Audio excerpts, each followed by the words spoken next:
GitHub repository ရဲ့ URL ကို description မှာလည်းရေးထားပေးပါမယ်။အဲ့ဒီ URL ကိုသုံးပြီး browser မှာဖွင့်ပါ။ video မှာပြထားတဲ့အတိုင်းအဲ့ဒီ repository ကို copy ကူးပါ။ပြီးရင် VS Code ကိုတွားအဲ့ဒီ GitHub repository ကို clone လုပ်ဖို့ရန် video မှာပြထားသော command ကိုရိုက်ပါ။ .pem file ကို save လုပ်ဖို့ရန် folder location ကို update လုပ်ပါမယ်။အဲ့လိုလုပ်ဖို့ keys and AMI Terraform file ကိုရွေးပါပြီးရင်ကို save လုပ်ချင်တဲ့ location ကိုထည့်လို့ရပါတယ်ကျွန်တော်ကတော့ project folder location မှာပဲ save လုပ်ချင်တာမို့လို့ project folder location ကိုထည့်ပါမယ်ပြီးရင်အဲ့ဒီ file ကို save လုပ်ပါ IAM user မှာ policy အသစ်ကိုတွားထည့်မှာမို့လို့IAM permission.json file ကိုရွေးပြီးအထဲမှာရှိသော IAM permission ကို copy လုပ်ထားပေးပါပြီးရင် IAM user console ကိုတွားပါ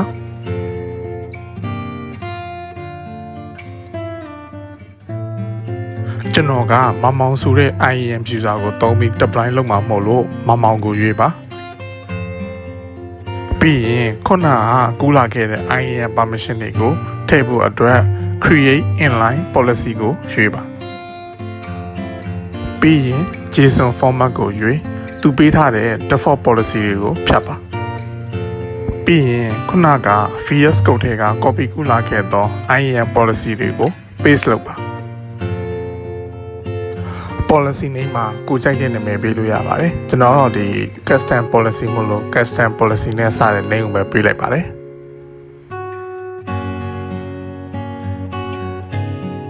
ပြီးရင်တော့ create policy ဆိုတဲ့ click ကိုနှိပ်ပါ Okay အခုဆိုရင်တော့မောင်ဆိုတဲ့ IAM user မှာ private EC2 တွေကို deploy လုပ်ဖို့အတွက် policy အသစ်ဆောက်တာပြီးသွားပါပြီအခုကတော့ VS Code ထဲကိုပြန်သွားပြီးproject folder တွေကိုဝင်ရင်အောက်ပါ command ကိုရိုက်ပါ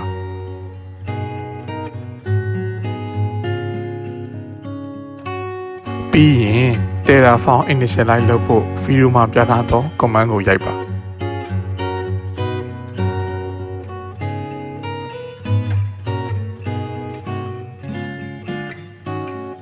အခုဆိုရင်တော့ Terraform plan command ကိုရိုက်ကြည့်လို့ရပါပြီ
Terraform plan လိုက်လို့ကိုလိုချင်တဲ့ resource တွေကအဆင်ပြေတယ်ဆိုရင် Terraform apply ကိုရိုက်လို့ရပါပြီ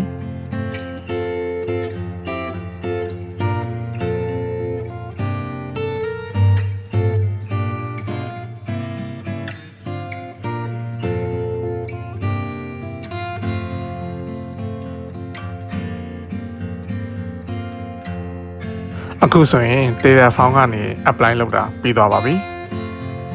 AWS console ကိုပြန်သွားပြီး EC2 တွေကိုတွားဝင်ကြည့်ပါမယ်။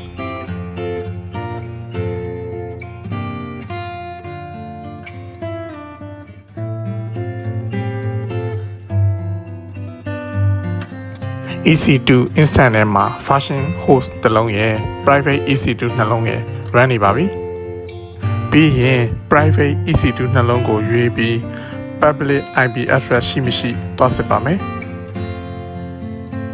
private EC2 တွေကို SSH connection ကနေတိုက်ရိုက်လမ်းဝင်လို့မရပါဘူးဘာဖြစ်လို့လဲဆိုတော့သူတို့မှာ public IP address တွေမရှိကြပါဘူးအဲဒါကြောင့်မို့လို့ version host ကိုအရင်ဝင်ပြီးတော့မှနောက်တစ်ဆင့်နေနဲ့ private EC2 တွေကိုလမ်းဝင်ပါမယ် version host ကိုဝင်ဖို့အတွက် version host EC2 ကိုရွေးပြီးရင် public IP ကို copy ကူပါပြီးရင်တရားတန် application ကိုဖွင့်ပြီးခုနက copy ကူလာခဲ့သော public IP address ကို paste လုပ်ပါပြီးရင် OK ကိုနှိပ်ပြီးရင် continue ကိုနှိပ်ပါ username မှာ ubuntu ကိုရိုက်ပြီးရင် authentication method မှာ second option ကိုရွေးပါ.png ဖိုင်က project folder ထဲမှာရှိပါတယ်။အားကြောင့်မလို့ project folder တွေကိုတွားပြီးရင် folder ပတ်လမ်းကြောင်းကို copy ကူးပါ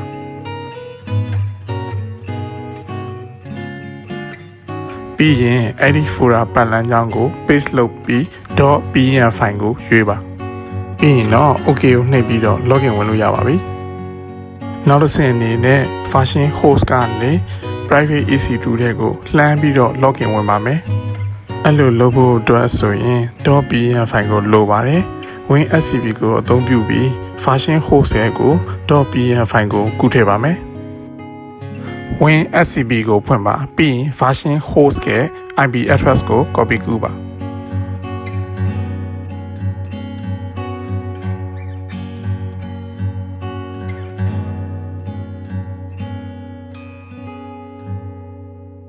host name မှာ IP address ကို paste လုပ် user name မှာ ubuntu ကိုရိုက်ပြီးရင် advanced ကိုနှိပ်ပါ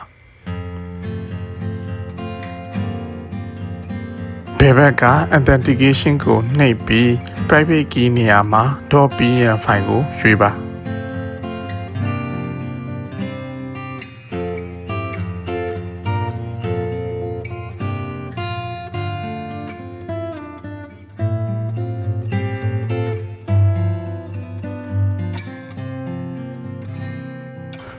.png ဖိုင်ကို .ppk ဖိုင်အဖြစ်ပြောင်းဖို့ OK ကိုနှိပ်ပါအဲ့ဒီ .ppk ဖိုင်ကို project folder ထဲမှာပဲတင်ဖို့ save ခလုတ်ကိုနှိပ်ပါအဲ့ဒီပြောင်းသွားတဲ့ ppk ဖိုင်ကိုပဲအသုံးပြုပြီးတော့ login ဝင်ဖို့အတွက် OK ခလုတ်ကိုနှိပ်ပါပြီးရင်တော့ login ခလုတ်ကိုနှိပ်လို့ရပါပြီ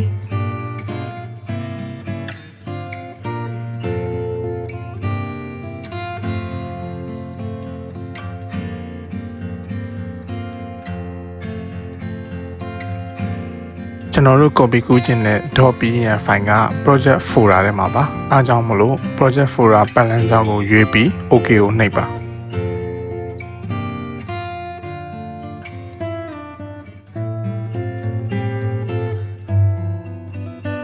.png ဖိုင်ကိုဗီဒီယိုထဲမှာပြထားတဲ့အတိုင်းဆွဲယူပြီးတော့လဲ copy ကူးထည့်လို့ရပါတယ် copy ကူးထည့်လို့ပြီးသွားပြီးရင် version host ရဲ့ terminal ကိုပြန်သွားပြီပါခုနလေးကမှကူးထားတဲ့ .png ဖိုင်ကိုစစ်ဖို့ဗီဒီယိုမှာပြထားသော command ကိုရိုက်ပါအဲ့ဒီ png ဖိုင်ကို .ssh folder တွေကိုရွှေ့ဖို့ဗီဒီယိုမှာပြထားသော command ကိုရိုက်ပါ SSH folder တွေကိုဝင်ရင်ဗီဒီယိုမှာပြထားသော command ကိုရိုက်ပါအဲ့ဒီ .png ဖိုင်ရဲ့ permission ကိုပြောင်းဖို့ဗီဒီယိုမှာပြထားသော command ကိုရိုက်ပါအခုဆိုရင်664 permission ကနေ600 permission တို့ပြောင်းသွားပါပြီလက်ရှိ folder ကနေထွက်ဖို့ဗီဒီယိုမှာပြထားသော command ကိုရိုက်ပါ private EC2 ရဲ့ IP address ကိုစစ်ဆေးဖို့ AWS console ကိုပြန်သွားပြီးရင် private EC2 1 ကိုရွေးပါပြီးရင်တော့ private EC2 တစ်လုံးကိုလှမ်းပြီးတော့ access လုပ်ဖို့အတွက်ဗီဒီယိုမှာပြထားသော command ကိုရိုက်ပါ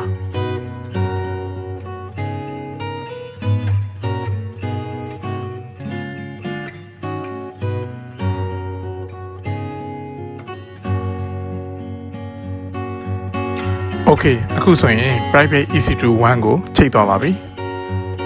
ဒီ private EC2 မှာ command တွေကိုရိုက်ဖို့အတွက် project folder ထဲမှာ command for ngis ဆိုတဲ့ text file တွေကိုထည့်ထားပေးပါတယ် အဲ့ဒီ file ကိုဖွင့်ဖို့အတွက် VS Code ကိုတွားပါ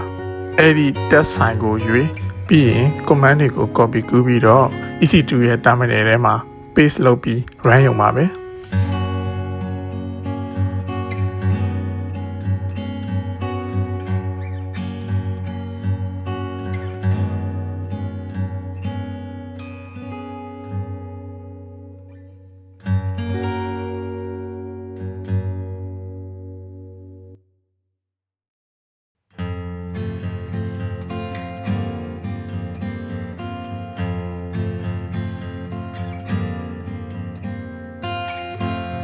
အခုဆိုရင် web server ကကောင်းမွန်စွာနဲ့ run နေပါပြီလက်ရှိ private EC21 ကိုထွက်ဖို့ exit command ကိုရိုက်ပါနောက်တစ်ဆင့်အနေနဲ့ private EC2 number 2ကိုလည်း private EC2 number 1 အတိုင်း run ပါမယ်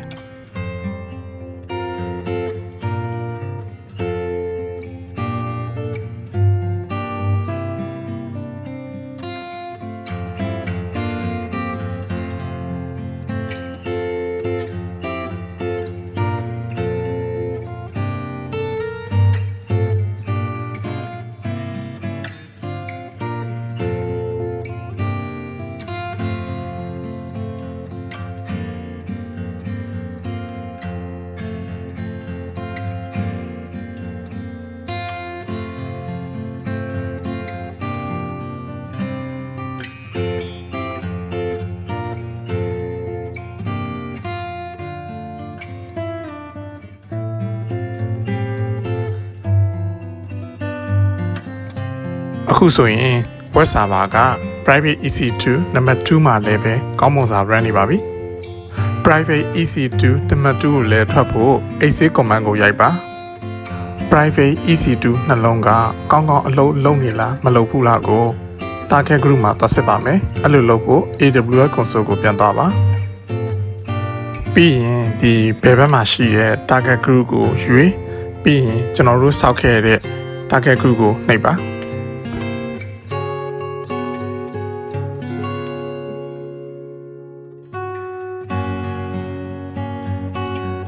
အခုဆိုရင် private EC2 နှလုံးစစ်လို့ရပါပြီနှလုံးလုံးကလည်း healthy ဖြစ်ပါတယ်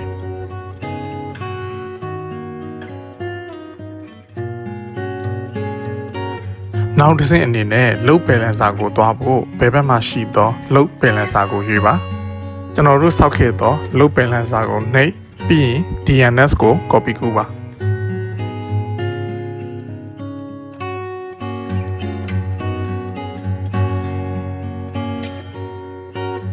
browser မှာ tab အသစ်ကိုဖွင့်ပြီးတော့ကျွန်တော်ခုနကကူးလာခဲ့တဲ့ DNS name ကိုရိုက်ပြီးတော့ဆန်းကြည့်ပါမယ်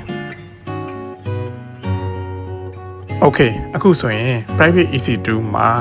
install လုပ်ထားတဲ့ web server ကို load balancer ကနေပြီးတော့လှမ်းပြီးတော့ access လုပ်တာရသွားပါပြီ load balancer က private EC2 နှလုံးကို access လုပ်နေလားမလုပ်နေလားကိုစမ်းဖို့အတွက် browser ကို refresh လုပ်ပြီးတော့စမ်းလို့ရပါတယ်ဒီဗီဒီယိုကိုကြည့်ပြီးတော့ဆန်းလောက်တာအဆင်ပြေမပြေရမရလေးကို comment လေးရေးခဲ့ပေးပါဦးနော်